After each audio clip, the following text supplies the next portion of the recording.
السماوات والأرض وما بينهما إلا بالحق وإن الساعة لآتية فاصفح الصفح الجميل إن ربك هو الخلاق العليم ولقد آتيناك سبعا من المثاني والقرآن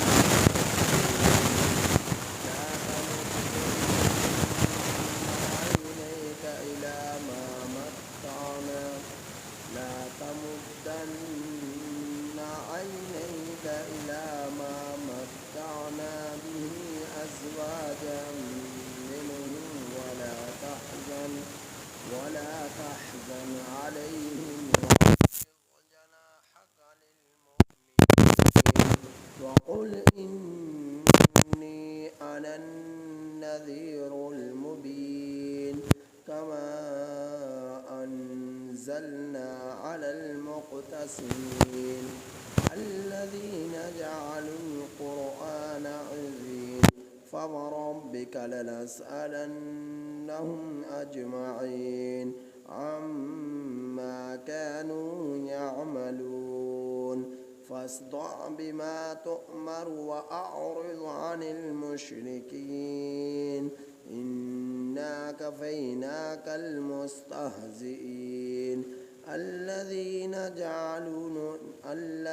يجعلون مع الله إلها آخر فسوف يعلمون ولقد نعلم أنك يضيق صدرك بما يقولون فسبح بحمد ربك وكن من الساجدين واعبد ربك حتى يأتيك اليقين.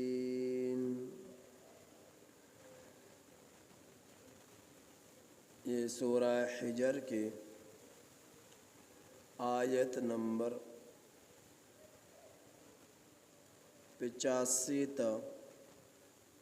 99 آپ حضرات کے سامنے تلاوت ہوئی. یہ سورہ حجر کی آیت نمبر 85 تا 99 آپ حضرات کے سامنے تلاوت ہوئی. ان آیات کریمہ کا ترجمہ یہ ہے: وَمَا خَلَقْنَا السَّمَاوَاتِ، اور نہیں ہم نے پیدا کیا آسمانوں کو، وَالْأَرْضَ، اور زمین کو، وَمَا بَيْنَهُمَا، اور جو کچھ آسمان و زمین کے درمیان ہے، إِلَّا بِالْحَقِّ، مگر حق کے ساتھ، وَإِنَّ السَّاعَةَ، اور بے شک قیامت، لَآتِيَةٌ، البتہ آنے والی ہے، فَاصْفَحِ، سو آپ درگزر کیجئے، صفح الجمیل، اچھی طرح درگزر کرنا، ان ربک، بے شک تیرا رب، هو الخلاق، وہ وہی پیدا کرنے والا ہے، جاننے والا ہے، وَلَقَدْ آتَيْنَاكَ، اور البتہ تحقیق ہم نے آپ کو دی، 7 آیتیں، من المثانی، جو بار بار دہرائی جاتی ہیں،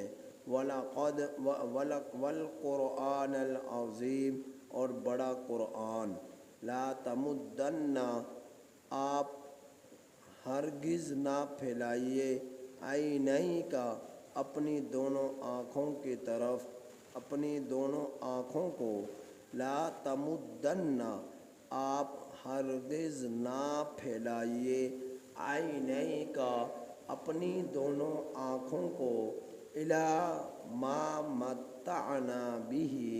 اس چیز کی طرف کہ جو ہم نے، جس کے ساتھ ہم نے فائدہ دیا، ازواجم منہم، ان کافروں میں سے مختلف لوگوں کو، مختلف گروہوں کو، ولا تحزن علیہم، اور آپ غمگین نہ ہوئیے، اور آپ ان پر غم نہ کیجیے، واخفض، اور پھر جھکا لیجیے، نرم کیجیے، جناحک اپنے بازوؤں کو للمؤمنین ایمان والوں کے لیے وقل اور آپ کہہ دیجئے انی انا النذیر المبین بے شک میں ڈرانے والا ہوں المبین کھول کر کما انزلنا جیسا کہ ہم نے نازل کیا علی المقتسمین تقسیم کرنے والوں پر الذین جعلوا القرآن عضین وہ لوگ جو قرآن کو وہ لوگ کہ جنہوں نے قرآن کریم کو ٹکڑے ٹکڑے کر دیا فوربک سو آپ کا رب لنسألنہم اجمعین البتہ ان سب سے ضرور پوچھے گا اما اس چیز کے بارے میں کانوا یعملون جو یہ لوگ کیا کرتے رہے اما کانوا یعملون اس چیز کے بارے میں جو یہ لوگ کرتے رہے فاصدع سو آپ کھول کر بیان کیجئے بما تؤمر اس چیز کو جس کا آپ کو حکم دیا جائے وَأَعْرِضْ عَنِ الْمُشْرِكِينَ اور آپ اعراض کیجئے شرک کرنے والوں سے اِنَّا كَفَيْنَاكَ بے شک ہم کفایت کریں گے آپ کے لیے مستہزئین ٹھٹھا کرنے والوں کو لیے ہم بے شک کفایت کر جائیں گے آپ کی طرف سے ٹھٹھا کرنے والوں کو الذین یجعلون مع اللہ وہ لوگ کہ جنہوں نے بنائے اللہ کے ساتھ الہًا آخر دوسروں کو الہ فسوف یعلمون سو ان قریب یہ لوگ جان لیں گے وَلَقَدْ نَعْلَمُ أَنَّكَ يَضِيقُ اور البتہ تحقیق ہم جانتے ہیں کہ بے شک آپ کا یضیق صدرک آپ کا سینہ تنگ ہوتا ہے بما یقولون ان باتوں سے جو یہ لوگ یہ کہا کرتے ہیں فسبح بحمد ربک سو آپ تسبیح کیجئے اپنے رب کے حمد کی وکن من الساجدین اور ہو جائیے آپ سجدہ کرنے والوں میں سے وعبد ربک اور آپ عبادت کیجئے اپنے رب کی حتی یأتیک الیقین یہاں تک کہ آپ کے پاس آ جائے یقین۔ اللہ جل جلالہ کہ ذات وہ عظیم ذات ہے کہ جس نے آسمانوں اور زمین کو پیدا کیا اور ان دونوں کے درمیان یعنی آسمانوں زمین کے درمیان جتنی بھی مخلوقات ہیں سب کی سب چیزوں کو اللہ نے پیدا کیا حق کے ساتھ، اور اللہ نے پیدا کر دینے کے بعد بتلا دیا کہ جس طرح یہ تخلیق ہوئی ہے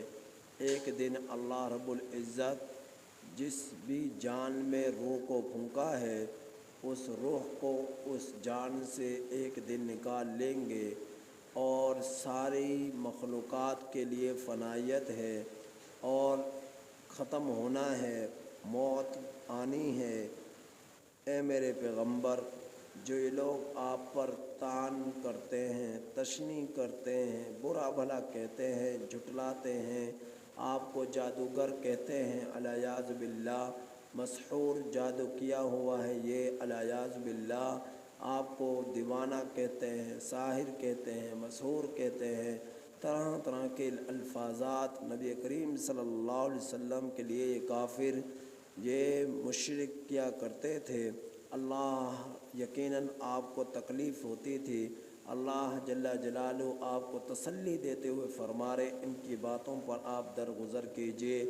اور ان کی طرح جواب نہ دیجئے، جس طرح یہ کہیں تو آپ بھی ان کو اسی طرح کہیں، بلکہ آپ درگزر کریں صفح الجمیل، اچھی طرح درگزر کرنا۔ ان ربک هو الخلاق العلیم بے شک تیرا رب وہی پیدا کرنے والا ہے، وہی جاننے والا ہے۔ اللہ رب العزت نے تمام جانداروں میں روح کو پھونکا اور جان ڈال دی۔ حدیث پاک میں آتا ہے کہ جو لوگ تصویریں بناتے ہیں جاندار چیزوں کی، کل قیامت کے دن اللہ جل جلالہ ان چیزوں کو بھی پیدا کریں گے جو تصویریں بنی، مورتیاں بنی، پتھروں کو تراش تراش کر ہندوؤں نے مورتیوں کو بنا لیا، اللہ ان کو بھی اپنے دربار میں پیش کریں گے، اور جو بنانے والے تھے ان کو بھی پیش کریں گے، اور پھر اللہ ان سے کہے گا کہ ان میں روح کو پھونک، روح ڈال۔ اب وہ روح تو ڈال سکتے نہیں، تو اللہ ان سے کہے گا کہ روح ڈالو ورنہ تمہیں سزا ہوگی، اور پھر انہیں سزا میں ڈال دیا جائے گا، عذاب میں ڈال دیا جائے گا، اور تب تک عذاب ہوتا رہے گا جب تک وہ اس کے اندر روح کو نہ پھونک دے۔ تو اور روح کوئی پھونک ہی نہیں سکتا، روح کسی جاندار میں کوئی ڈال ہی نہیں سکتا سوائے اللہ کی ذات کے۔ تو اللہ نے انسانوں کے جسموں کو بنا کر مٹی سے ایک جو ہے جسم پورا بنا دیا، تو اس میں اللہ نے اپنے امر کن سے روح کو پھونک دیا، اور وہ جاندار ہو گیا، دیکھنے لگا، بولنے لگا، سننے لگا، پکڑنے لگا، دوڑنے لگا اور سوچنے لگا۔ تو اللہ رب العزت نے یہ ساری صلاحیتیں انسان کے اندر پیدا کر دی۔ العلیم، اور اللہ ہی جاننے والا ہے۔ اور پھر میرے رب نے فرمایا سورہ فاتحہ کے بارے میں، البتہ تحقیق ہم نے آپ کو 7 آیتیں عطا فرمائی ہیں جو بار بار دہرائی جاتی ہیں۔ آپ ہر نماز میں سورہ فاتحہ کو پڑھتے ہیں، نماز کے بغیر سورہ فاتحہ کے بغیر نماز نہیں ہوتی۔ ایک ہے نماز پڑھنا امام بن کر، ایک ہے نماز پڑھنا مقتدی بن کر، ایک ہے نماز پڑھنا تنہائی میں اکیلے۔ تو جو نماز پڑھا رہا ہے امام بن کر، اس کے لیے سورہ فاتحہ پڑھنا یہ ضروری ہے۔ جو نماز پڑھ رہے ہیں مقتدی بن کر، ان کو خاموش رہنا ضروری ہے، اور ان کو امام کی فاتحہ مقتدیوں کے لیے بھی کافی ہو جائے گی۔ ہاں، جو اکیلا نماز پڑھ رہا ہے اس کے لیے بھی سورہ فاتحہ پڑھنا ضروری ہے۔ جس نے سورہ فاتحہ کو نماز میں نہیں پڑھا، نماز اس کی نہیں ہوگی۔ نماز ہی کے بارے میں میرے اللہ نے فرمایا، جب تم امام کے پیچھے کھڑے ہو تو امام کی قرات تمہارے لیے کافی ہو جاتی ہے۔ وہ قرآن پڑھتا ہے، تمہیں چاہیے تم خاموش رہو۔ وَإِذَا قُرِئَ الْقُرْآنُ فَاسْتَمِعُوا لَهُ وَأَنصِتُوا لَعَلَّكُمْ تُرْحَمُونَ۔ تمہارا رب تم پر رحم کرے گا۔ تو فرمایا وَلَقَدْ آتَيْنَاكَ سَبْعًا مِّنَ الْمَثَانِي، اور البتہ تحقیق ہم نے دی آپ کو 7 آیتیں جو بار بار دہرائی جاتی ہیں، والقرآن العظیم، اور بڑا قرآن یہ اللہ نے دیا۔ تو سورہ فاتحہ عظیم اللہ رب العزت کی طرف سے پورے قرآن مجید میں ایک عظیم آیت ہے، عظیم صورت ہے جو 7 آیتوں پر مشتمل ہے، اور باقی قرآن پھر اس کی عظمت اپنی جگہ پر، سورہ فاتحہ کی فضیلت اپنی جگہ پر۔ تو اللہ رب العزت فرما رہے سورہ فاتحہ میں نے آپ کو دی، اور پھر میں نے پورا قرآن آپ کو دیا۔ تو اللہ رب العزت فرما رہے کہ یہ بتلانا مقصد یہ ہے کہ اس کی قدر کریں، یہ امت محمدیہ اس کی قدر کرے، قرآن سے تعلق کو مضبوط کرے، حدیث سے تعلق کو مضبوط کرے۔ پھر آگے میرا اللہ فرما رہا ہے لا تمدن عینیک الی ما متعنا به ازواجا منہم، نہ آپ اپنی آنکھوں کو پھیلائیے اس چیز کی طرف جس کے ساتھ ہم نے فائدہ پہنچایا ہے کافروں سے مختلف لوگوں کو۔ تو ان کو ہم نے دولت دی، کافروں کو خزانے دیے، کافروں کو لمبی عمریں دی، کافروں کو جوانی دی، کافروں کو دولت دی، کافروں کو محلات دیے، کافروں کو زمینیں دی، کافروں کے لیے جو ہے فیکٹریاں دی، ملز دی، کارخانے دیے، ان کو سونا دیا، ان کو چاندی دی، ان کو زیورات دیے، ان کو بہت ہی دنیا کے خزانے ان کو لا کر دے دیے۔ تو میرا اللہ فرما رہا ہے ان کافروں کی دی ہوئی چیزوں کی طرف آپ نظر نہ کیجیے، آپ اپنی آنکھوں کو نہ پھیلائیے، ان کی طرف نہ دیکھیے کہ آپ یہ سوچیں کہ نہ حق پر ہو کر بھی اتنا کچھ ان کو ملا ہوا، ہمارا حق پر ہو کر بھی تنگی میں وقت کا گزرنا۔ فرمایا خدا کی قسم میرے نبی نے کہ اگر دنیا کے اندر رہتے ہوئے دنیا کی چیزوں کی، دنیا کے مال و متاع کی، دنیا کے خزانوں کی، دنیا کی دولت کی، دنیا کے سونوں کی، دنیا کے جواہرات کی، دنیا کے ہیرے موتیوں کی، اگر اللہ رب العزت کی نظروں میں مچھر کے پر کے برابر بھی کوئی حیثیت ہوتی، کوئی وقت ہوتی، تو اللہ رب العزت کسی کافر کو ایک گھونٹ بھی پانی پینے کا نہ دیتا۔ تو دنیا کی نظر، دنیا کی حیثیت میرے رب کی نظروں میں مچھر کے پر کے برابر بھی نہیں ہے۔ تو اللہ رب العزت فرما رہے ہیں جو ان کو خزانے ملے ہوئے نا، ان کو جو اقتدار ملا ہوا ہے، جو ان کو طاقت ملی ہوئی ہے ظاہری، جو ان کو خزانے ملے ہوئے ہیں، آپ ان کی طرف نہ دیکھیے۔ ولا تحزن علیہم، اور آپ غمگین نہ ہوئیے۔ بعض لوگ کہہ دیتے ہیں کہ ہم تو حق پر ہیں، اذیتیں آ رہی ہیں، پریشانیاں آ رہی ہیں، غم آ رہے ہیں۔ نیکی اور تقوی پر جو زندگی بسر کر رہا ہے، دین پر جو زندگی بسر کر رہا ہے، مصائب بھی یقیناً اس پر سب سے زیادہ ہے، پریشانیاں اور غم اس پر سب سے زیادہ ہے، مجاہدہ اس کے لیے سب سے زیادہ ہے۔ اور جو دین پر عمل نہیں کر رہا تو اس نے تو دنیا کو اپنے لیے جنت سمجھا ہوا ہے، اب وہ دنیا کا اندر مرضی سے زندگی گزار رہا ہے، اور وہ اس کی زندگی کتنی ہے، 40 سال، 50 سال، 60 سال۔ فرمایا کہ دنیا کے زندگی کا اندر بظاہر اسے اجالا نظر آ رہا ہے، موت کے بعد ہمیشہ کے لیے اندھیرا ہوگا اور اجالا اسے کبھی دکھائی نہ دے گا۔ تو یہ مختصر سی زندگی ہے،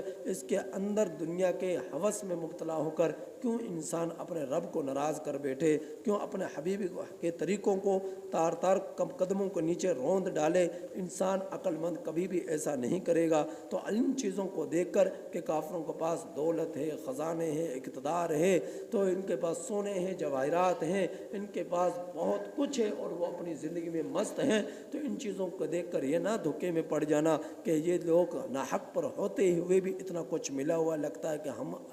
ہم ناحق پر ہیں اور یہ لوگ حق پر ہیں۔ فرمایا اللہ نے دنیا کا اندر چند روز کے لیے ان کو یہ چیزیں دی ہیں، پھر ہمیشہ کے لیے اللہ نے ان کو عذاب دینا ہے۔ تو آپ ان کی دی ہوئی چیزوں کو دیکھ کر آپ غمگین نہ ہوئیے۔ امت محمدیہ کو یہ خطاب ہے کہ تم لوگ پریشان نہ ہو، اگر کافروں کے پاس بہت کچھ ہے،